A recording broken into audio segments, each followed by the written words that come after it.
Nestle, right, Paul? You want to do Nestle? So Nestle's a foreign company. Yeah. With Come on. foreign company, yeah, it's foreign. Okay. I'm fine with that. It's just, it's going to be harder and harder to look at from a. So like, look for example at this.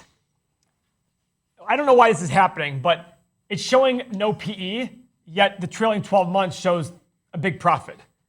So I don't know if there's a disconnect in the data. So we have to calculate this PE ourselves because I don't see why the trailing 12 months has a $14 billion profit, but the PE is showing zero, not applicable. So Seth, do you mind pulling out your calculator? We can do this by hand. Oh, I'm really good at this, so yeah. So $330 billion market cap. Seth, take 333 and divide it by 13.8. 13.8. This is an easy one, Paul. It's 24.1. 24.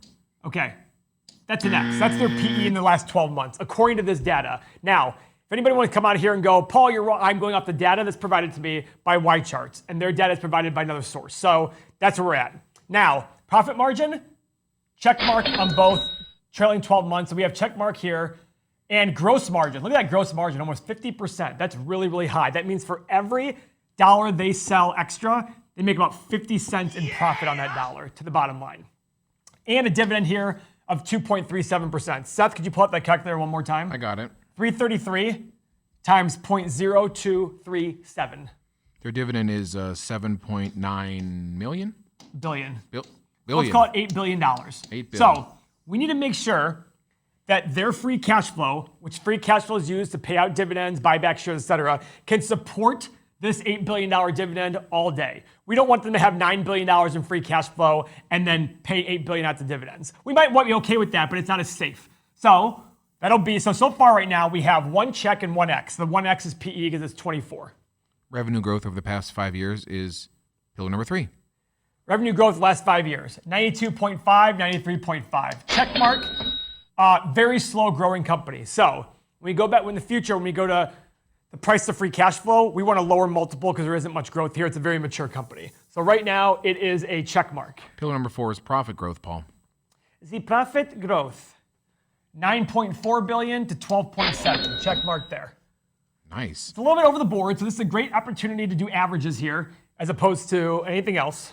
Shares outstanding, which is pillar number 5. And we have 3.13, 2.93. Check mark there. Wow. Decreased about 6 or 7% off their shares outstanding. Current assets over current liabilities is pillar number 6, Paul. Current assets, 29.6 billion, call it 30 billion. Current liabilities, 40 billion. So they're upside down here, guys. Now, in the food business, we tend to see that a lot. Let's go back to a couple of quarters ago. Let's go back to 8 quarters ago, 30.5 versus 37.7. So it seems like it's a pretty consistent thing in the business. That's not a bad thing necessarily. Food business tends to be that way. And now for our favorite. This is free cash flow. Sorry, Paul, I'm reading some very interesting comments, but I'll get to them after this. Free cash flow growth is pillar number 7. So free cash flow 5 years ago was 14.4 billion, and recently it was 11.7 billion. So that's an X. And then for the average, 11.1, 9.7, and 11.2.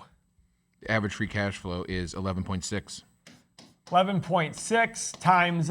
Now, we usually do 20. This is a slow-moving company, but a great brand. I'm going to call it 15. That's 174. Is that right? That's right. 174 billion. God, I'm so good at math sometimes. But then I screw up sometimes. I'm like, 2 plus 2 is 12. Yep. 2 plus 2 is potato. So 174 billion. It's currently 333 billion. It needs to fall basically in half. Oh, they're saying your first calculation, the 14 billion, is incorrect. Oh, that's correct. Yeah. You're right. Ooh, look, I was bragging about math. Thanks, Spencer. 10.4 billion. It's even worse then. Okay, it's worse. Yeah, it's worse then. You want me to redo it real quick?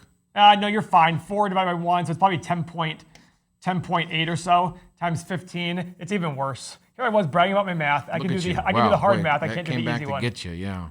10.8, that's 150. 8 times 5 is 412. So 12 and 150, $162 billion. So it's got to fall in half, guys. Almost to the dollar. Did I do another math mistake? GameStop has you frazzled. That's what people are saying. That was awesome.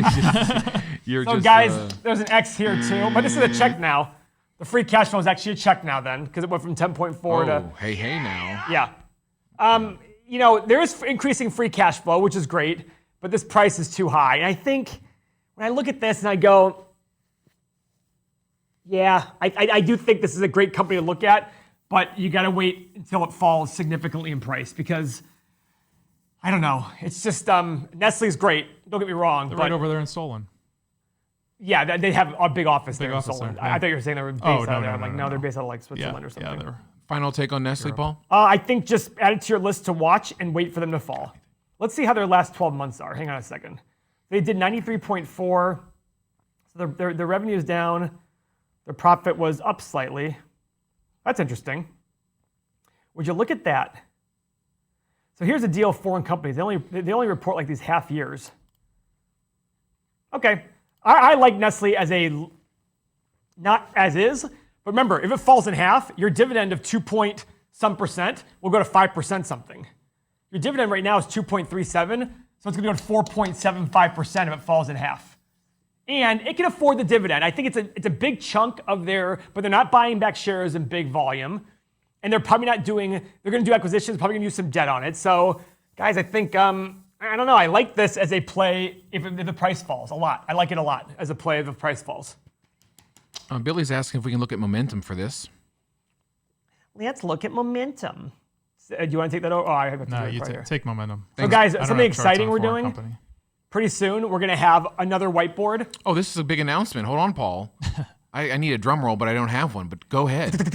This was Mo's idea. He was in the shower thinking about me. I actually got out of the shower, soap all over me, and I ran to my phone. I was like, I have to text the group. Now, listen, I love this. You know why, Paul? There are certain... I'm a huge fan of this, folks. I read books about sleep and study pattern thought in the shower. You actually, in the shower, right before bed, when you're napping, the part of your brain which makes decisions shuts down and creativity flows. So this is not surprising. Yeah, some people say when you need to be creative, just go get in your car and drive around. My best time is That's what I'm saying. in the car. And But in the anyway, shower. I digress. You're Paul, in the give us this amazing announcement. We're getting another whiteboard. We're going to put it over there behind Sethi. Sethi's going to go in the middle, and we're going to be able to have Mo pull his charts up so he can actually draw on the charts, showing you exactly what he's looking at as he's doing these this trading idea. Yeah.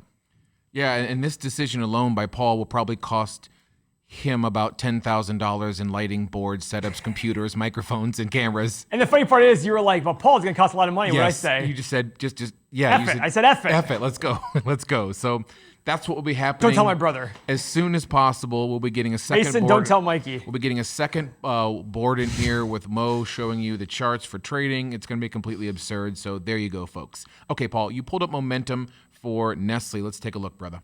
So remember, the blue line here is the 200-day moving average. The orange line is the 300-day. It is a very positive sign when the 200-day goes above the 300-day, and it's a negative sign when it goes below. We recommend, when we back tested this for 20 years on 75 stocks, if you followed this, where you bought when it goes above the 300-day and you sold when the 200-day goes below, you beat the market. By how much? 1 or 2%, not a lot. Definitely over 1. I think it's exactly 2%. So right now, the 200-day cross the 300-day around $87, $88 a share about 2 years ago. And you've been riding this thing all the way up to 117. That's pretty awesome. So it's in an upward trend right now still. Don't enter it yet. You want to wait for these signals to actually occur. So don't go in and go, oh, I'm looking at the stock. It's above. I should buy. No, you want to buy and you want to sell when the actual triggers happen. So get your big portfolio of stocks that you want to look at if you want to do this, and constantly be getting updates on when they happen.